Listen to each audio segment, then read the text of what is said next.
Corona के बढ़ते संक्रमण के बीच देश के 18 राज्यों से आ रही है अच्छी खबर। जी हां, अच्छी खबर, कोरोना का संक्रमण घटता हुआ दिखाई दे रहा है और अब ये राज्य हो सकता है कि दूसरे राज्यों में जहां पे कोरोना संक्रमण बढ़ रहा है उनके लिए ये राज्य शायद रोल मॉडल हो जाएं। नमस्कार, मैं हूं मनीष अवस्थी, हाजिर हूं आपका अपना पसंदीदा डिबेट शो देश का सवाल लेकर। देश इस वक्त एक ऐसे दुश्मन से लड़ रहा है जो अदृश्य है, कोरोना, जिसका खौफ और आतंक किसी से छिपा नहीं है। उत्तर से लेकर दक्षिण तक, पूर्व से लेकर पश्चिम तक पिछले 2 महीनों में कोरोना के नए स्ट्रेन ने खूब अब तक आतंक ढाया है, लेकिन अब कोरोना के मामले घटने लगे हैं। रोजाना केस के साथ पॉजिटिविटी रेट में भी कमी देखी जा रही है। पिछले 6 दिनों में पॉजिटिविटी रेट में 5.6% की गिरावट दर्ज की गई। 9 मई को पॉजिटिविटी रेट 24.9% थी। यह आंकड़ा 14 मई को घटकर 19.3% रह गया। पिछले 24 घंटे में देश में 3,26,000 संक्रमित मिले, 3,876 मौत हुई तो 3,52,000 लोग ठीक भी हुए। दिल्ली में शनिवार को 6,430 कोरोना पॉजिटिव केस सामने पाए गए। 11,592 मरीजों ने दम तोड़ा तो 3,337 मौतें हुई। उत्तर प्रदेश में शुक्रवार को 15,647 लोग संक्रमित पाए गए तो वहीं 26,179 लोग ठीक हुए और 311 लोगों की मौत हुई। अब तक राज्य में 1.93 लाख यानी कि 1,93,000 मरीजों का इलाज चल रहा है। महाराष्ट्र में शुक्रवार को 39,923 लोग संक्रमित पाए गए, 53,249 लोग ठीक हुए और 695 लोगों की जान चली गई। अब तक राज्य में 53,9 लाख लोग संक्रमण की चपेट में आ चुके हैं।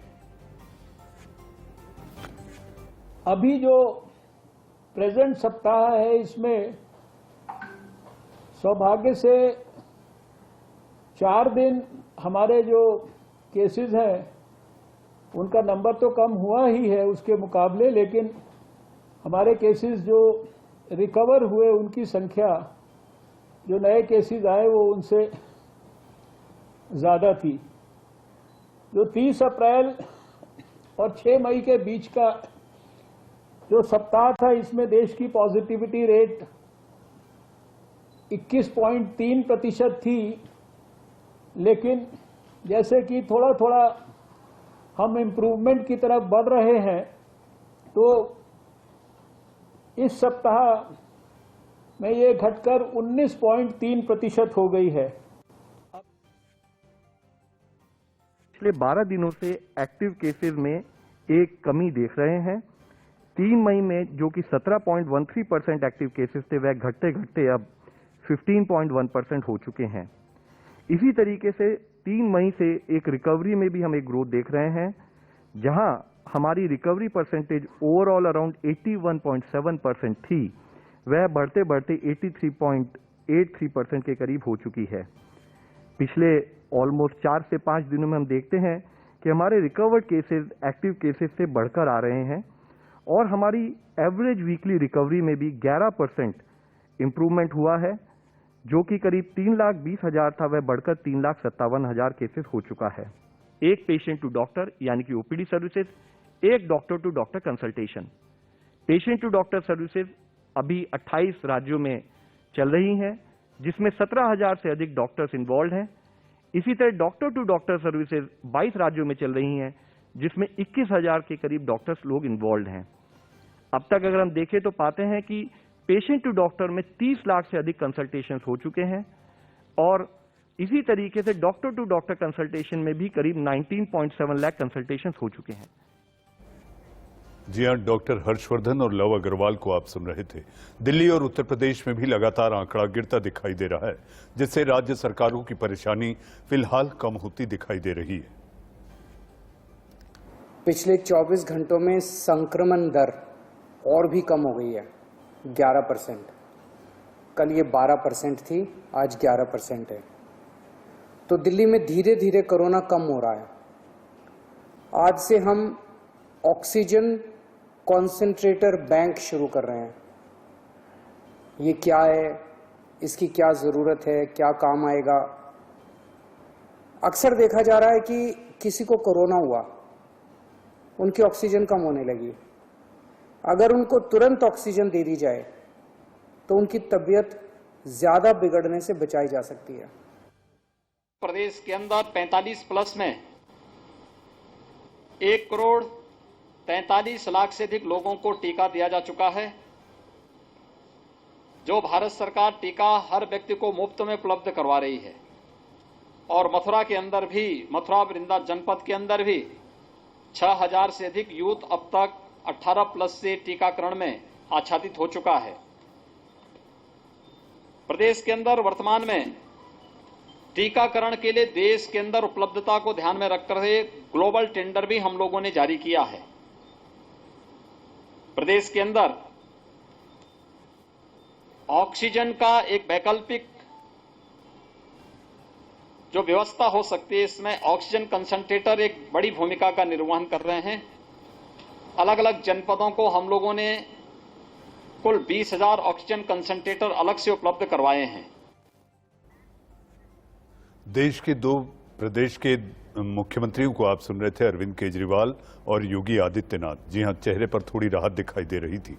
वहीं दिल्ली के एलएनजेपी अस्पताल में क्या हालात हैं, एमडी डॉक्टर सुरेश कुमार का क्या कहना है, आपको वो भी सुनवा देते हैं। लोकनायक में काफी बेहतर स्थिति है। पिछले हफ्ते के मुकाबले में हमें देखें तो पिछली बार हमारे पास 100 से अधिक मरीज रोज एडमिशन के लिए आ रहे थे। अभी पिछले 2-3 दिन से हमारे पास 50 से 60 एडमिशन पर डे हो रहे हैं। इससे ये वी कैन से कि अभी जो है संख्या मरीजों की कोरोना की कम हुई है और जो पॉजिटिविटी रेट है वो भी दिल्ली में काफी कम हुई है। जो नए पेशेंट्स हैं उनको इजीली अब बेड मिल रहे हैं। आईसीयू बेड्स भी अभी हमारे पास काफी सारे अवेलेबल हैं। कल ही रामलीला मैदान का जो फैसिलिटी है, माननीय मुख्यमंत्री जी ने और स्वास्थ्य मंत्री जी ने खुद कल उनका निरीक्षण किया और ये जो फैसिलिटी है और हमारे जो बेड्स हैं उसमें ऐड हो गई है। तो अभी हमारे पास पहले 1500 बेड थे, अभी 1750 बेड हैं लोकनायक में, जिसमें काफी संख्या में आईसीयू बेड्स हैं। और जी हां, संक्रमण के आंकड़े कम हो रहे हैं तो थोड़ी राहत न केवल डॉक्टरों को बल्कि प्रदेशों के मुख्यमंत्रियों को भी दिखाई देती है।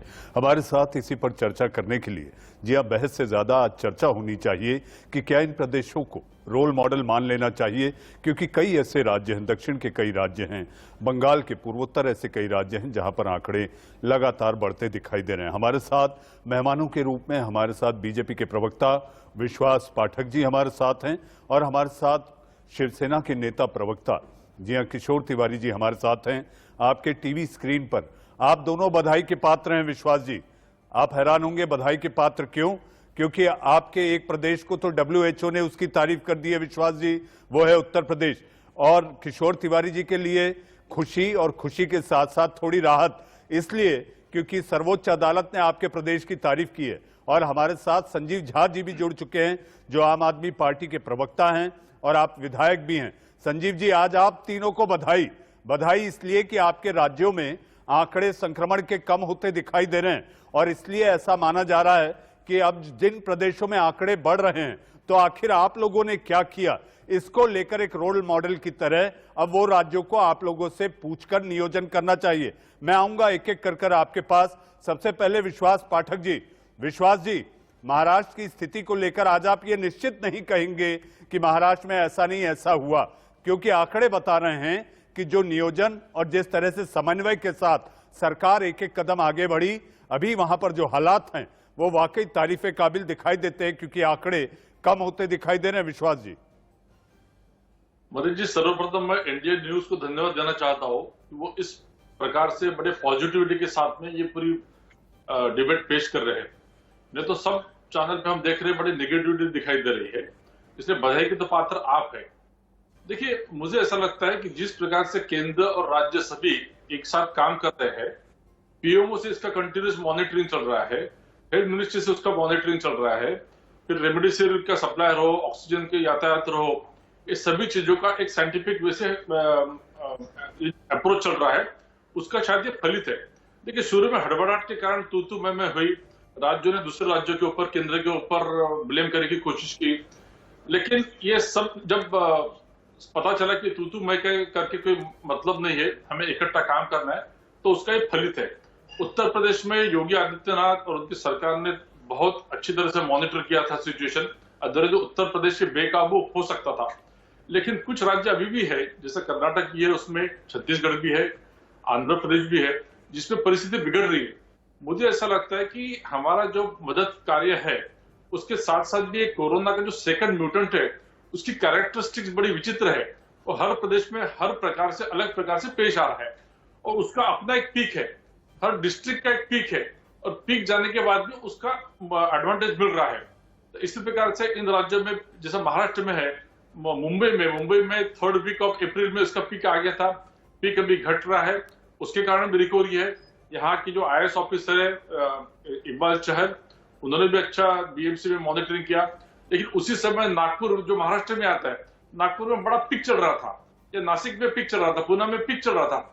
तो मुझे ऐसा लगता है कि कुल मिलाकर कोरोना का जो नेचर है उसका भी उसमें कंट्रीब्यूशन है, सरकार का भी कंट्रीब्यूशन है और सभी प्रकार से एक अच्छे प्रयास हो रहे हैं।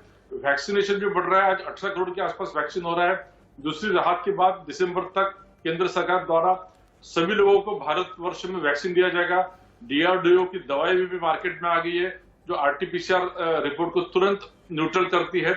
कुल मिला के मुझे ऐसा लगता है कि एक अच्छी स्थिति है, लेकिन कॉम्प्लेसेंट नहीं होना चाहिए, बधाई के पात्र अभी इतने जल्दी नहीं होना चाहिए, क्योंकि बाकी अनेक राज्य है जहां पर स्थिति अभी भी बिगड़ रही है।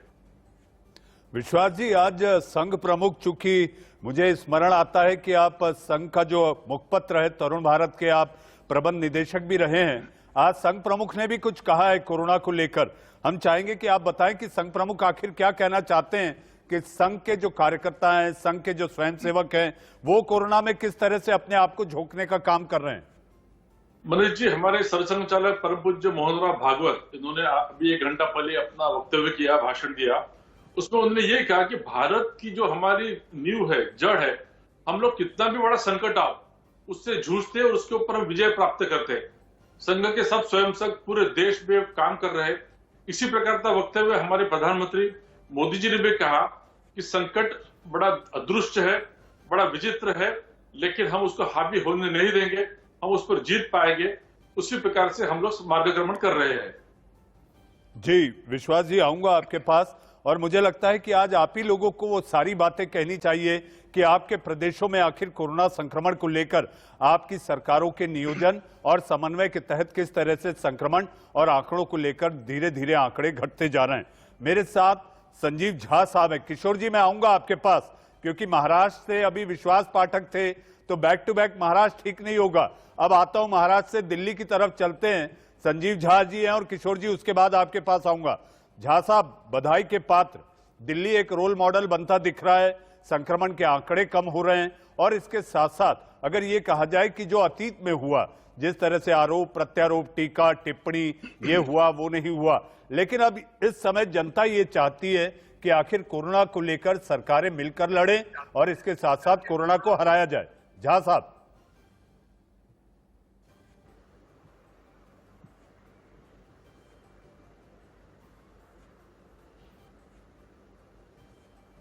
संजीव जी आते हैं आपके पास। किशोर जी, आप ही के पास आना पड़ेगा। किशोर जी आपको बधाई, आपकी सरकार को बधाई, महाविकास आघाड़ी को बधाई कि महाराष्ट्र में अब धीरे धीरे आंकड़े थोड़े घटते दिखाई दे रहे हैं, और यह भी हो सकता है कि वो राज्य जहां आंकड़े बढ़ रहे हैं, हो सकता है कि अब आपका राज्य रोल मॉडल की तरह देखा जाए कि आखिर आप लोगों ने किस तरह से प्रबंधन किया और उसके तहत अब वहां पर काम किया जा सकता है ताकि कोरोना से निपटा जा सके जिन राज्यों में आंकड़े बढ़ रहे हैं। नहीं, हमारे यहाँ कलेक्टिव काम हो रहा है। एक बात मैं आपसे कर दूं कि जो आपने भारत की बताई, जिसका केसेस कम हो रहे हैं, तो मैं विश्वास के भी माहिती के लिए बोलूंगा और संजीव के लिए एक वीकली ट्रेंड होता है। पिछले हफ्ते के अंदर हमें 27,29,000 केसेस आई थी।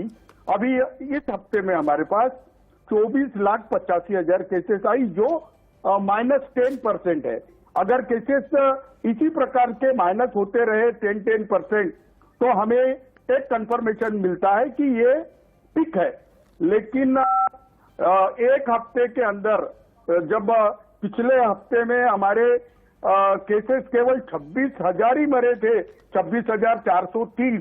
तो लेकिन इस हफ्ते के अंदर हमारे 27,964 लोग मरे हैं, इसका मतलब मरने वालों की संख्या 6% से बढ़ी है।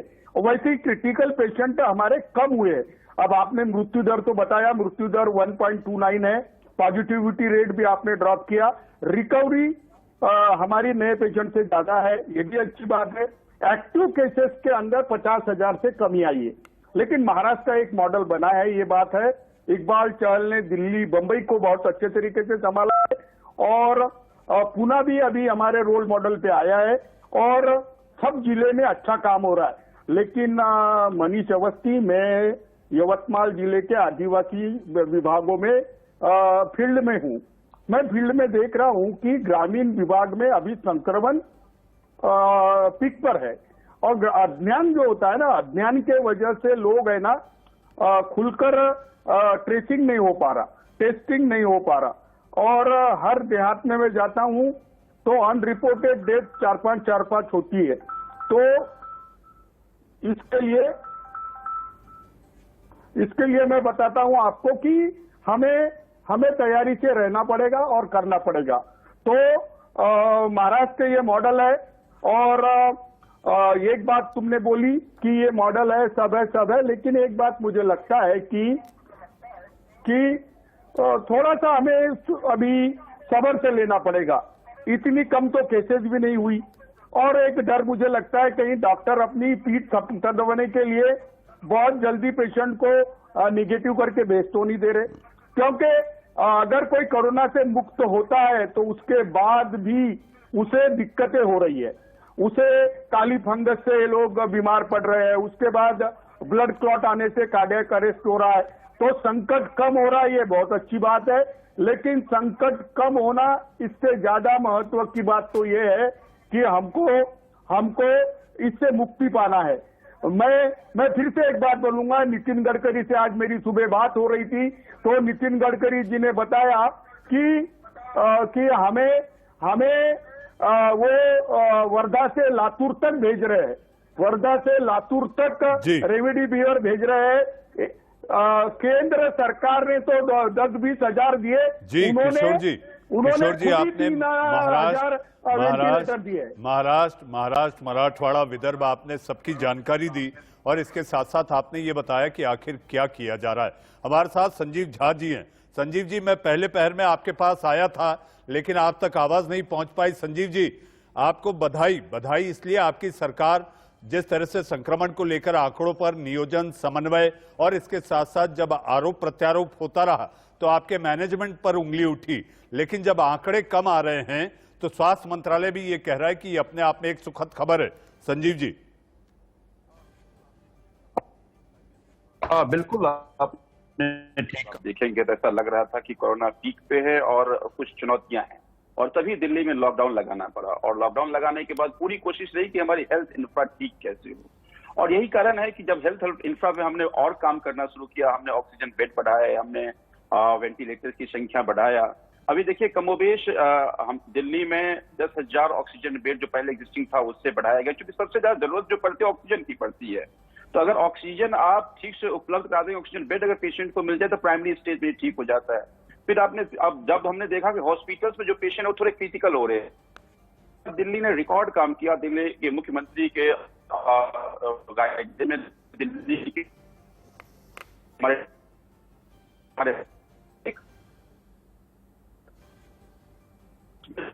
संख्या में भी कमी होने लगी। तो मुझे लगता है कि ये पूरा का पूरा जो काम है वो पूरा क्रेडिट दिल्ली के मुख्यमंत्री अरविंद केजरीवाल जी और साथ में जो दिल्ली के हेल्थ वर्कर हैं, बहुत सारे सामाजिक संस्थाएं आगे बढ़कर के काम किया। अगर दिल्ली की बात करें संजीव जी, केंद्र सरकार की भी तारीफ कर दीजिए। प्राणवायु आप तक पहुंची और मुख्यमंत्री जी ने खुद तारीफ की है कि जी हाँ ऑक्सीजन आ गई, उन्होंने चिट्ठी लिखकर बधाई दी। तो आपके प्रशासन के साथ साथ, आपकी सरकार के साथ साथ केंद्र सरकार को भी बधाई दे दीजिए। मैं उसी पे आ रहा था कि केंद्र सरकार का भी धन्यवाद। बहुत सारे सामाजिक संस्थाएं हैं मैं दिल्ली में, जैसे संत निरंकारी, दर्शन धाम, हमारे राधा स्वामी सत्संग भवन, गुरुद्वारा प्रबंधक कमेटी के बहुत सभी ऐसे बड़ी बड़ी सामाजिक संस्थाएं थे, उन सबका सहयोग रहे थे। सबके सहयोग और प्रयास के कारण आज दिल्ली में हम सब लोग, ऐसा लग रहा है कि कोरोना की संख्या घट रही है। और कोरोना फिर एक विजय की तरफ अग्रसर है। लेकिन मुझे लगता है कि कोरोना से अगर हमेशा अस्थायी इलाज चाहते हैं तो वैक्सीनेशन बहुत जरूरी है। संजीव जी मुझे मजबूरी है मेरी कि मुझे एक छोटा सा ब्रेक लेना है। जी हाँ, सियासत वाले अपनी पीठ जरूर थपथपाएंगे, आंकड़े कम आ रहे हैं, लेकिन आप सबसे बड़े बधाई के पात्र हैं वो आम जनता जो लॉकडाउन में खुद को घरों में कैद किए हुए है और इसके साथ साथ मास्क, सैनिटाइजर और दूरी का कड़ाई से पालन कर रही है। तो बधाई के आप बड़े पात्र हैं। अब वक्त है एक छोटे से ब्रेक का। ब्रेक के बाद देश का सवाल जारी।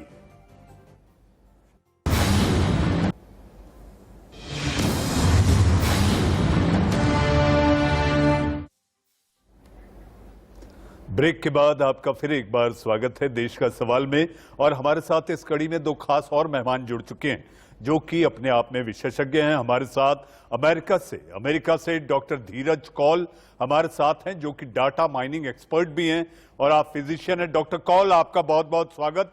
और हमारे साथ डॉक्टर गिरीश त्यागी जो कि डीएमसी के आप सेक्रेटरी हैं, सचिव हैं, आपका भी स्वागत है। हमारे साथ मेहमान के रूप में विश्वास पाठक जी, संजीव झा जी और किशोर तिवारी जी लगातार बने हुए हैं। जी हाँ, मैं डॉक्टर कौल आपके पास आना चाहूंगा। भारत में इस समय भारत से एक अच्छी खबर है डॉक्टर कौल, और खबर यह है कि वो राज्य जो सबसे ज्यादा चिंता का विषय बने हुए थे उन राज्यों में संक्रमण का, यानी कि जिस तरह से स्पाइक हो रही थी उसका दर कम हो रहा है, आंकड़े कम हो रहे हैं। ये अपने आप में भारत से आपके लिए एक अच्छी खबर। डॉक्टर कौल नमस्कार, thank you for having me on the show. बहुत जरूरी है जो आप बात बता रहे हैं, बहुत इंपॉर्टेंट है कि हम कंटिन्यूअसली डाटा को फॉलो करें। और ये सही बात है कि जो शहर जैसे बॉम्बे और दिल्ली जिसके अंदर हम स्पाइक्स देख रहे थे उसके नंबर अभी हाल ही में थोड़े कम हुए हैं, ये बहुत अच्छी खबर भी है। और दूसरा, जो सप्लाई चेन डिसरप्शन था हॉस्पिटल मैनेजमेंट में, जो कहीं ना कहीं स्टेट वर्सेस सेंटर जो भी उनका इश्यू है वो भी अब काफी हद तक रिजॉल्व दिख रहा है। सेंट्रल गवर्नमेंट एक्सीलेंट कदम उठा रही है, बाहर से ऑक्सीजन इंपोर्ट किया। और यहाँ से मैं बताना चाहूंगा कि यहाँ की डॉक्टर्स की एसोसिएशन जैसे कि आप ही, जिसके प्रेसिडेंट डॉक्टर राज भयानी और उनकी लीडरशिप में, और जैसे कि रोटरी क्लब के प्रेसिडेंट हैं नीलिमा मदान, उनके काफी भारतीयों ने मिलकर यहाँ से ऑक्सीजन कंसंट्रेटर्स भेजा जो अब हॉस्पिटल्स में आ चुका है। और ऑक्सीजन कंसंट्रेटर्स की मैसिव यूनिट्स जो कि हॉस्पिटल को सप्लाई करती हैं, जर्मनी, फ्रांस, यूएस, यूके सबसे आया, तो कहीं ना कहीं सप्लाई चेन डिस्ट्रप्शन भी कम हुआ। और दूसरा, इन्फेक्टिविटी रेट हल्का सा भारत में ड्रॉप हो रहा है अगर आप डाटा फॉलो करेंगे, लेकिन टेस्टिंग को बढ़ाने की अभी भी जरूरत है, क्योंकि जब आप टेस्ट बढ़ाएंगे तो आपको रियल नंबर्स दिखेंगे। अभी भी हम ये बात को मानते हैं कि भारत में एक्चुअल नंबर शायद 5 से 10 गुना ज्यादा हो सकते हैं एज कंपेयर टू नाउ, लेकिन ये बात बिल्कुल ठीक है कि नंबर्स अब थोड़े से काम डाउन हो रहे हैं। और अभी मैं नहीं मानता कि फ्लैटनिंग ऑफ द कर्व शुरू हो चुका है। We have to be still careful, हमें अभी भी सोशल डिस्टेंसिंग के मानक बहुत एक्सट्रीमली फॉलो करने हैं। और जो स्टेट्स ने 3 हफ्ते पहले कदम लिए थे उसके रिजल्ट्स अब आपको दिख रहे हैं कि चीजें काम डाउन हो चुकी हैं। जी, कैन यू हियर मी? जी डॉक्टर कौल बड़े शिद्दत के साथ आपकी एक एक बात को सुन रहे थे, क्योंकि आंकड़ों को लेकर आप एक आर्टिकल भी लिख रहे हैं। इसकी जानकारी हमारे गेस्ट कोऑर्डिनेशन डिपार्टमेंट ने भी हमें दी थी। हमारे साथ डॉक्टर गिरीश त्यागी। डॉक्टर त्यागी, दिल्ली से जो खबर आ रही है, आंकड़े लगातार नीचे जा रहे हैं, तो आपको लगता है कि लॉकडाउन, जिस तरह से आंशिक लॉकडाउन दिल्ली में लगा हुआ है डॉक्टर त्यागी, वो अपने आप में एक बड़ी भूमिका, और साथ साथ सरकार का जो एक कोऑर्डिनेटेड एफर्ट जिसमें केंद्र और राज्य सरकार मिलकर आगे बढ़ी, तो ये आंकड़े कम होते दिखाई दे रहे हैं डॉक्टर त्यागी? जी बिल्कुल, जैसा कि आपने कहा कि जो हमारे नंबर, हम आज की डेट में जो अभी लेटेस्ट डेटा है जो आपने बताया कि जो 6000 के करीब हमारे पास नए केस आए हैं, जो कि एक 20 अप्रैल को करीब 28,000 थे। तो नंबर प्लस जो उस टाइम जो मारामारी थी यहाँ पर बेसिकली बेड्स के लिए, ऑक्सीजन के लिए, मेडिसिन के लिए, प्लाज्मा के लिए, वो सारा धीरे धीरे अब हम ग्राउंड लेवल पे भी देख रहे हैं कि जो ऑक्सीजन बेड्स की कोई कमी नहीं है। पहली चीज तो ऑफ कोर्स वो सेंटर और स्टेट का कोऑर्डिनेशन थ्रू, क्योंकि ये केस हाई कोर्ट और सुप्रीम कोर्ट ने कोऑर्डिनेशंस लेते हुए स्टेट को, सेंट्रल को, दोनों को फटकार भी लगाई, दोनों को कहा आपस में कोऑर्डिनेट करें। प्लस जो जैसा डॉक्टर धीरज कौल ने कहा कि बाहर के जो यूएस से, यूके से और खासतौर से यूएस से काफी हमारे को ऑक्सीजन कंसंट्रेटर, बाकी मेडिसिन भी हमारे को वहां से अवेलेबल मिल रही है, जिसकी वजह से ऑक्सीजनेटेड बेड्स की कम से कम दिल्ली में और बाकी जगह शहरों में भी ऑक्सीजन बेड्स की कमी नहीं होगी। प्लस एक चिंता का सिर्फ विषय ये है कि जो अब गांवों में संक्रमण बढ़ रहा है, जो कि हम देख रहे हैं गांव में संक्रमण बढ़ रहा है, जहां की टेस्टिंग भी फैसिलिटीज अवेलेबल ही नहीं है दूर दूर तक। तो ये जैसा कि अपने न्यूज में बताया कि एक मोदी जी ने कहा कि वहां पर टेस्टिंग को बढ़ाया जाए गांव में, क्योंकि सबसे ज्यादा जरूरी है। अगर गांव में एक बार फैल जाता है तो बड़ा मुश्किल होगा रोकना उसको। और गांव में हम देख रहे हैं कि जो पीछे नेशनल ह्यूमन राइट कमीशन ने भी कॉग्निजेंस दिया कि गंगा नहर में। जी डॉक्टर त्यागी, हमारे साथ विश्वास पाठक जी हैं। जी आप बीजेपी के प्रवक्ता हैं विश्वास जी। विश्वास जी, पॉजिटिविटी अनलिमिटेड, लेकिन जो जमीन पर हालात हैं इस समय दरकार है वैक्सीनेशन की, यानी कि टीका मिले। आज देश के दो बड़े डॉक्टर नरेश त्रेहान और डॉक्टर गुलेरिया ने कहा है जो हॉटस्पॉट हैं वहां पर वैक्सीन जल्द से जल्द दे दी जानी चाहिए। अब आप ये बताइए कि वैक्सीन को लेकर जो हाहाकार है, आंकड़े कम हो रहे हैं, बहुत अच्छी खबर है, लेकिन अगर वैक्सीन जितने जल्दी उपलब्ध होगी, मुझे ऐसा लगता है कि विजय का लक्ष्य भी उतने करीब पहुंचेगा। देखिए, जहां तक वैक्सीन का सवाल है, केंद्र सरकार इस पर बहुत अच्छे से गौर से कदम उठा रही है। जैसा आज बायोटेक का हैदराबाद की वैक्सीन और सीरम की 2 वैक्सीन चल रही है, साथ ही साथ स्पुतनिक भी आ गई है और स्पुतनिक लाइट सिंगल डोज वाली वैक्सीन भी आ रही है। साथ ही साथ WHO, जापान, अमेरिका और इंग्लैंड, यहाँ पर जो वैक्सीन उन्होंने अप्रूव किया है, उन वैक्सीन को भी सरकार ने परमिशन दे दी है। और करीब प्रकाश जावड़ेकर साहब ने प्रेस कॉन्फ्रेंस लेके हमें बताया दिसंबर तक भारत में पूरा वैक्सीनेशन हो जाएगा। आज के तारीख में 18 करोड़ तक वैक्सीनेशन हमारा हो गया है। इसी के कारण जिस प्रकार सरकार ने प्रायोरिटाइजेशन किया, पहले 60+ फ्रंट वर्कर्स, उसके बाद 45+ विद कोमॉर्बिडिटी, उसके बाद में जिस स्टेप से उन्होंने किया है, इसलिए जो ऊपर की उम्र की जो हमारे जनता है उनकी डेथ इस बार कम हुई है। मेरे ख्याल से सरकार इसके ऊपर पूरा नजर बनाई है। और वैक्सीन के साथ साथ कोविड इसने जो एक दवाई आई है, डल नाम की दवाई है जो ICMR ने अप्रूव किया है, वो RT-PCR टेस्ट को तुरंत पॉजिटिव कर देती है। जी, D2G की बात कर रहे हैं आप D2G की बात कर रहे हैं, जो डॉक्टर रेड्डीज के साथ DRDO की देखरेख में बनाई गई है। हाँ जी, उसी की मैं बात करूं। मेरे ख्याल से कुल मिला के ऑक्सीजन की समस्या खत्म हो गई है, खत्म हो रही है, कॉन्सेंट्रेटर आ रहे हैं। ऑक्सीजन की अभी हुई नहीं विश्वास जी, ऑक्सीजन की समस्या बनी हुई है। और जो आपका पड़ोसी राज्य है गोवा, जहां पर आपकी सरकार है, वहां 4 दिनों में 75 मौतें हुई हैं। तो मुझे ऐसा लगता है प्राणवायु अभी भी एक समस्या है। नहीं, मैं ऐसा कह रहा हूं कि प्राणवायु की जो रिक्वायरमेंट है, रिक्वायरमेंट के हिसाब से सप्लाई जो है उसकी आपूर्ति हो रही है। लेकिन जो यातायात है, देखो कोविड-2 एक ऐसा म्यूटेंट है, वो बड़ा नए प्रकार से अपना को पेश कर रहा है। हर राज्य में अलग प्रकार से वो पेश हो रहा है और कब कहां पे स्पॉट आएगा हमें पता नहीं चल रहा है। शुरू में ऐसा लगा था कि सिर्फ मध्य प्रदेश, महाराष्ट्र, गुजरात में ही कोविड-2 जब से बढ़ रहा है, तब गोवा पूरी तरह शांत था, गोवा में पूरा ओपन था। लेकिन गोवा में जिस प्रकार से रूप धारण किया जी तुरंत वहां पर जी उसके रौद्र रूप से गोवा हिल चुका है, उसके रौद्र रूप से गोवा हिल चुका है। विश्वास जी, किशोर तिवारी जी है। किशोर जी, आपने डॉक्टर धीरज कौल, डॉक्टर त्यागी को सुना।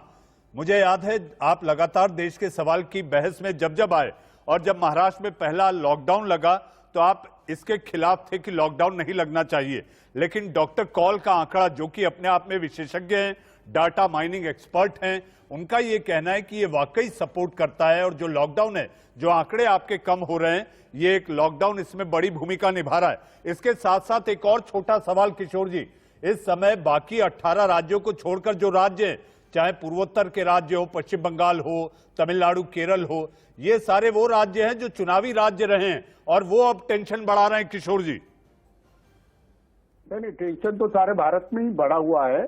लेकिन मैं धीरज कौल से एक बात कहूंगा कि क्या हुआ कि पिछले कोई भी आदमी आता है यहाँ पर तो टीकाकरण के बारे में एग्रेसिवली काम हो रहा है कहते, लेकिन टीकाकरण तो पूरा हर जगह पे 4-4, 5-5 दिन के लिए रुका हुआ है। अगर टीकाकरण ये कहते कि 18 करोड़ लोगों का हुआ तो दोनों डोज धीरज हमारे यहाँ 2-3 करोड़ लोगों के हुए। अभी क्या हुआ है कि सेंट्रलाइज प्रोक्योरमेंट होना चाहिए। देखो, स्पुतनिक के सप्लायर 15-20 आ गए वाले और अभी एस्ट्राजेनेका के भी आ गए हैं, लेकिन केंद्र सरकार पूरे स्टेट के लिए सेंट्रलाइज प्रोक्योरमेंट करके उनको दे दे तो प्राइस बार्गेन अच्छा होगा। दूसरा, धीरज कौल, मुझे एक बात तुम्हें एक कॉन्ग्रेचुलेट भी करना पड़ेगा कि कल तुम मास्क फ्री हो गए। क्योंकि ये मास्क ऐसी चीज है कि उतनी तकलीफ नहीं होती, लेकिन लोग लगाने से परहेज बहुत करते। और सोशल डिस्टेंसिंग के भारत में तो बहुत परहेज है, लोगों को गले मिलने में इतना उताविल रहते लोग तो मुझे नहीं मालूम। लेकिन मैं आपको बता रहा हूं कि मैं महाराष्ट्र राज्य से आता हूं, जो राज्य एक फाइनेंशियल कैपिटल बंबई को लेके चलता है। हम लोग 2 लाख करोड़ के किशोर जी, किशोर जी, बात कर लूं जी, आप अपनी बात पूरी करें फिर मैं कहता हूं। 2 लाख करोड़ से हम अभी आर्थिक नुकसान में है और सारे काम बंद है। अभी तो सरकार, पिछले साल तो सरकार ने 20 लाख करोड़ का पैकेज दिया था, इस साल तो पैकेज भी दिया नहीं। अभी ऐसा है कि नहीं, पैकेज तो दिया है, प्रधानमंत्री जी ने इस बात का ऐलान किया है किशोर जी, पैकेज दिया गया है। क्या किया? जी हाँ, किसानों को और ग्रामीण भारत के लोगों के लिए प्रधानमंत्री ने ऐलान किया। 20 लाख करोड़, एक मिनट मनीष में बोल दूं, 20 लाख करोड़ और 20,000 करोड़ में फर्क होता है। अभी जो लोग भूखे मर रहे उनके बारे में मैं बोल रहा हूं कि आप लॉकडाउन कड़क निर्बंध करने को जा रहे हैं, तो वो लोग जो घर में बैठे हैं उनके लिए भी कुछ सोचना चाहिए, यही मेरा बोलना था। देखो, लॉकडाउन एक पर्याय है, तो वो पर्याय यूज करो, लेकिन लोगों को मार के मत करो, यही मुझे बोलना है। जी किशोर जी, आपने अमेरिका का जिक्र किया कि अमेरिका में अब मास्क लगाने की जरूरत नहीं, तो बशीर बद्र साहब का एक शेर है, कोई हाथ भी ना मिलाएगा जब गले मिलोगे तपाक से, नए मिजाज का शहर है, कोरोना का काल है, जरा फासलों से मिला करो। जी हाँ, संजीव झा, इस समय जो हालात हैं इसको लेकर लॉकडाउन एक बड़ी वजह देखा जा रहा है, जो कि आंकड़ों में कमी आने के एक सबसे बड़ी वजह है लॉकडाउन, आंशिक लॉकडाउन, और लोग जो इसका पालन कर रहे हैं ये अपने आप में इस संक्रमण को कम करने में सबसे अहम भूमिका निभा रहा है। संजीव जी, मैं बिल्कुल आपकी बात से सहमत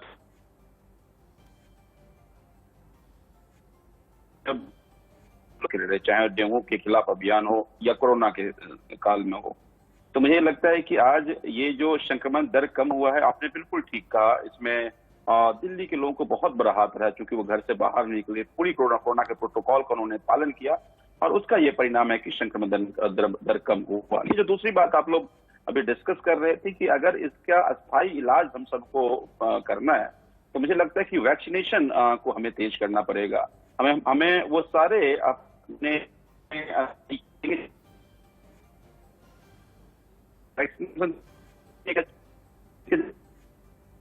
की बात जरूर है कि अरविंद केजरीवाल जी ने आह्वान किया था कि आप जितनी फार्मा कंपनी है सबको कहिए कि उसकी जितनी जल्दी हो सके प्रोडक्शन बढ़ाए या बाहर से जो नेगोशिएट केंद्र सरकार करे, ताकि ठीक से नेगोशिएट हो पाए और ये वैक्सीन इंडिया आ पाए। अगर हम लोग वैक्सीनेशन इस 3-4 महीने हमने कर लिया पूरी देश का, तो मुझे लगता है कि जो अमेरिका में मार्क्स फ्री हुआ है कमोबेशी देश में भी हो पाए, ताकि लोगों को उद्योग धंधे चल पाए, जो घर पे लोग बैठे हैं, जो बेरोजगार हो गए उनका रोजगार मिल पाए। तो दूसरा जो कोरोना से बड़ा एक काल है भुखमरी का, बेरोजगारी का, वो ना लोग उसका दंश ना लोगों को झेलना पड़े। जी संजीव जी, दंश ना झेलना पड़े, लेकिन इसमें अभी वक्त लगेगा। डॉक्टर कॉल, आपके रिसर्च में आपको क्या लगता है कि इस समय भारत को क्या करना चाहिए जिससे कोरोना को हराने में जल्द से जल्द कामयाबी हासिल हो, अदर देन वैक्सीनेशन, जो एक आम आदमी, आम भारतीय कर सकता है सरकार की कोशिशों के साथ साथ? डॉक्टर कॉल, बहुत अच्छा सवाल आपने पूछा है। देखिए, क्योंकि पब्लिक प्लेटफॉर्म पे हम गवर्नमेंट्स के पॉलिसीज को थोड़ा सा इफेक्ट कर सकते हैं, लेकिन पब्लिक कंट्रीब्यूशन की बात अगर करें, जो आपने, मैं बधाई देता हूं, इतना स्पेसिफिक क्वेश्चन पूछा है, तो पब्लिक के लिए क्या आप कर सकते हैं? पहली बात, अगर आपको वैक्सीन मिल रही है तो जो भी वैक्सीन मिल रही है प्लीज लगाइए। मैं बार बार ये बोलता रहा हूं, एस्ट्राजेनेका और कोवैक्सीन और अब स्पुतनिक 5 सब वैक्सीन दिखाती हैं कि आपकी मोर्टेलिटी 100% प्रोटेक्टेड रहेगी, आप आईसीयू में बहुत सीवियर कोविड से बच जाएंगे। वैक्सीन लगने के 2 डोज के 2 हफ्ते के बाद आपको ऑप्टिमल इम्यूनिटी मिलती है। ये बात सही है कि भारत में वैक्सीन का दर अभी भी कम है, 3% ऐसे लोग हैं और 10.2% है जिनको एक वैक्सीन लगी है, 3% जिसको दोनों लगी है। लेकिन जिस स्पीड से वैक्सीनेशन का ड्राइव अब पिक हो रहा है पिछले कई दिनों से, वो बड़ा सराहनीय है। मैं भारत के अंदर बहुत क्लोजली फॉलो करता हूं, 19 लाख लोगों को वैक्सीन डेली लग रही है और कंपनीज आ रही हैं। और अच्छी खबर यह है कि फाइजर BioNTech की वैक्सीन जो 95% प्रोटेक्टिव है, उसके IP राइट वेवर भी हो रहे हैं। और मॉडर्ना का भी होगा और जॉनसन एंड जॉनसन का भी होगा। और भारत में कई ऐसी कंपनियां हैं जो इसको मास प्रोड्यूस करेंगी। एक मिनट मेरे को दीजिए, मैं एक बात बताना चाहता हूं, बस एक मिनट। मास प्रोड्यूस करेंगी तो इस वजह से जो आईपी राइट वेवर भारत में अभी जिस पे डिस्कशन हो रही है, बहुत अच्छा कदम है। मुझे लगता है 20-25 कंपनियां अगर बनाएं और 1 करोड़ से 1.5 करोड़ रोज वैक्सीनेशन लगे तो भारत बहुत तेजी से हर्ड इम्यूनिटी की तरफ जाएगा। लेकिन पब्लिक को जब तक वो वैक्सीनेटेड नहीं है, सोशल डिस्टेंसिंग रखनी है, वैक्सीन लगने के बाद भी अपने मास्क डाल के रखने हैं, क्योंकि रेयर वेरिएंट्स है। और डॉक्टर की सलाह के बगैर प्लीज स्टेरॉइड्स मत लीजिए, उससे नुकसान होगा। डॉक्टर त्यागी, एक छोटा जवाब आपका। वैक्सीनेशन बहुत जरूरी है। जी बिल्कुल, वैक्सीनेशन बहुत जरूरी है और वो दोनों डोज की जरूरत है, चाहे आप कोविशील्ड लगाएं, कोवैक्सीन लगाएं, जो भी अवेलेबल है। प्लस हमारे को साथ में ये देखना कि जो हमारे हर्डल्स हैं, एडमिनिस्ट्रेटिव हर्डल्स, पॉलिटिकल हर्डल्स, ये बिल्कुल दूर होने चाहिए। जी डॉक्टर त्यागी, डॉक्टर गिरीश त्यागी, डॉक्टर धीरज कौल, विश्वास पाठक जी, किशोर तिवारी जी और संजीव झा साहब, आप देश के सवाल के कार्यक्रम में आए, आप सभी का धन्यवाद। लेकिन जाते जाते मैं कहना चाहूंगा, जी हाँ, जाते जाते मैं केवल इतना कहना चाहूंगा, अगर हम सब मिलकर साथ लड़ेंगे तो हारेगा कोरोना और जीतेगा हिंदुस्तान। देश का सवाल में आज के लिए बस इतना ही। अब वक्त है एक छोटे से ब्रेक का।